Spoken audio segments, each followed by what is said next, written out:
সন্ধ্যার হালকা বাতাসে পাতা কাঁপছিল।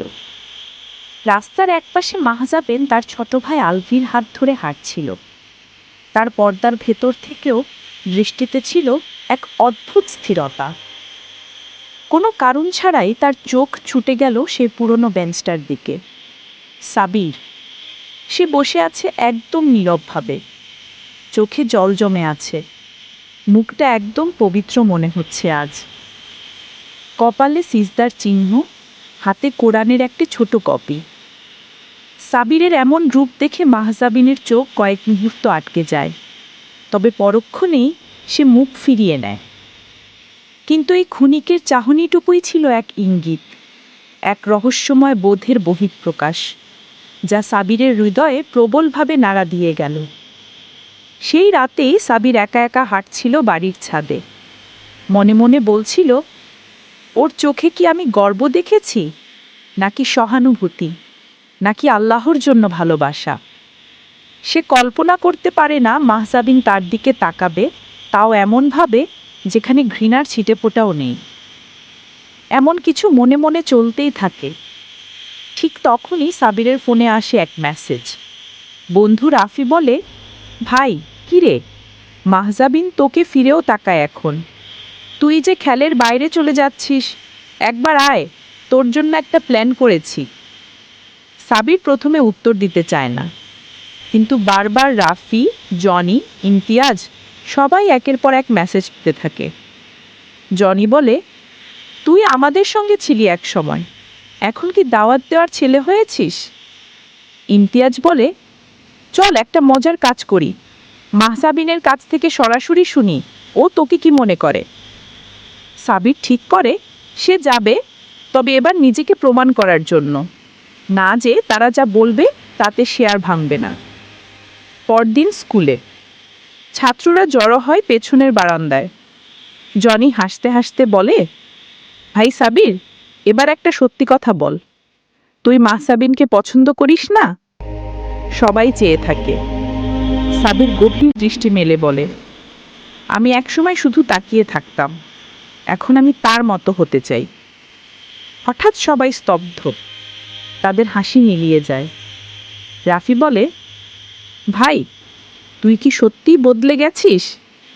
সাবির চুপচাপ কোরআনের আয়াত পড়ে, ইন্নাল্লাহা হালিমুন গাফুর, অর্থাৎ নিশ্চয়ই আল্লাহ সহনশীল ও ক্ষমাশীল। সেই রাতেই রাফি সাবিরকে ফোন করে বলে, তুই কাল আমাদের সঙ্গে এক জায়গায় চলবি না? সাবির বলে, না ভাই, আমি আর সে পথে ফিরতে চাই না। পরদিন এক বড় পরীক্ষা। সাবির পরীক্ষার হলে। প্রশ্ন অনেক কঠিন, সবাই চুপি চুপি নকল করছে। রাফি সাবিরকে এক চিরকুট দেয়, উত্তর লেখা। সাবির তা দেখে এবং সেটা একেবারে ছিঁড়ে ফেলে দেয় সবার সামনে। শিক্ষক দেখে ফেলেন না, কিন্তু পুরো ক্লাস চুপচাপ। রাফি পরে বলে, তুই তো এখন হুজুর হয়ে গেছিস, নকল করিস না। এক সন্ধ্যায় সাবির হেঁটে যাচ্ছে রাস্তায়, দেখে দুজন ছেলে একটা ছোট্ট বাচ্চার সঙ্গে খারাপ ব্যবহার করছে। সাবির তাদের কাছে গিয়ে বাচ্চাটিকে রক্ষা করে। তারা সাবিরকে ধাক্কা দেয়, কিন্তু সাবির প্রতিশোধ নেয় না। বলে, একসময় আমিও এমন ছিলাম, কিন্তু আজ আমি ভিন্ন, আল্লাহ আমাকে পাল্টেছেন। স্কুলে গুজব ছড়ায়, মাহজাবিন সাবিরকে নাকি ইশারা দিয়েছে, কেউ বলে চিঠি দিয়েছে, আবার কেউ বলে বসার সময় একসাথে দেখা গেছে। কিন্তু মাহজাবিন কিছুই বলেনি।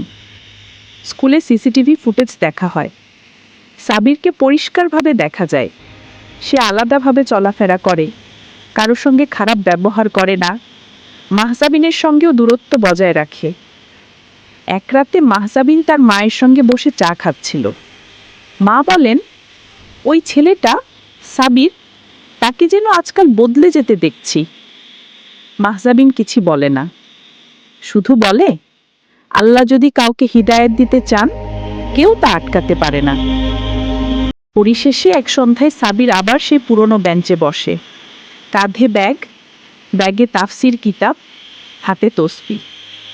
মাহজাবিন পাশ দিয়ে হেঁটে যাচ্ছিল, আবার চোখে চোখ পড়ে। এবারও মাহজাবিন তাকায়, তবে এবার তার ঠোঁটে হালকা হাসি ছিল। ভদ্রতা না, প্রশংসা না, বরং যেন এক বিশ্বাসের সম্মতি। এবার সাবিরের চোখ বেয়ে পানি গড়িয়ে পড়ে। তাকে কেউ কিছু দেয়নি, কিন্তু সে পেয়ে গেছে আত্মার তৃপ্তি। এই ভিডিওতে যদি কমেন্ট না আসে তাহলে আমি পরবর্তী পর্ব দিব না।